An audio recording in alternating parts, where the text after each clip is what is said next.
বন্ধুরা, হালদার ক্রিয়েশন আপনাদের সবাইকে সাদর আমন্ত্রণ জানিয়ে আজকে আমি বানাবো ভাঙর তারই যে মাছ হয়, ভাঙর তারই মাছের সরষে পোস্ত বাটা দিয়ে কাঁচা লঙ্কা দিয়ে করে দেখাবো, ঠিক ইলিশ মাছের মতো।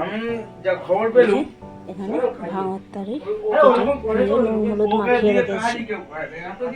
কড়াইতে তেল গরম হয়ে গেছে, এখানে মাছগুলো ভেজে নেব। এই যে দেখুন, মাছগুলো আমি ভেজে তুলে নেব। হয়ে গেছে, এখন আমি এই মাছ ভেজে এই যে এটা হলে হয়ে যাবে। এই তেলের মধ্যে কালো জিরে কাঁচা লঙ্কা ফোড়ন দেবো। তো এই যে কালো জিরে ফোড়ন দিয়ে দিলাম, আর দিলাম কাঁচা লঙ্কা চেরা আর টমেটো কুচি।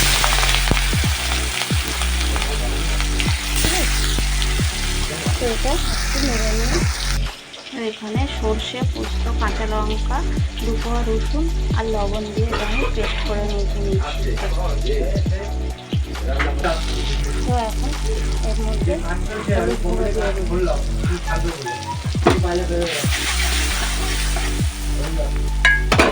এখন আমি এতে জল দেবো।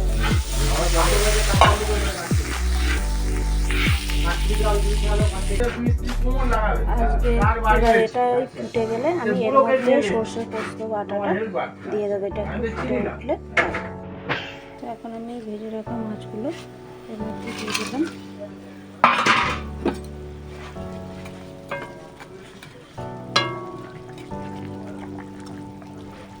একটু ফুটে গেলে আমি যে পেস্টটা তৈরি করে রেখেছিলাম সেটা দিয়ে দেবো। আমি এখন এই যে সর্ষে পোস্তটা একটু ছেঁকে দিয়ে দেবো।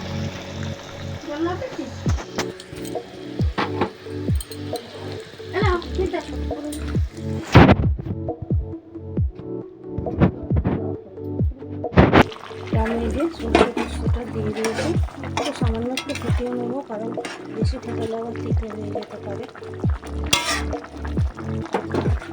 এর মধ্যে আমি লবণ দিয়ে দিলাম পরিমাণ, আর এটা ফুটিয়ে আমি নামিয়ে নেব। এই যে আমার ভাঙর তারাই মাছের সর্ষে পোস্ত তৈরি। ভাঙর তারাই যে সর্ষে পোস্ত ভালো লাগলে আপনারা লাইক কমেন্ট শেয়ার করবেন, আর আমার চ্যানেলটিকে সাবস্ক্রাইব করে রেখে আমার পাশে থাকবেন। দেখা হচ্ছে পরের ভিডিওতে। টাটা।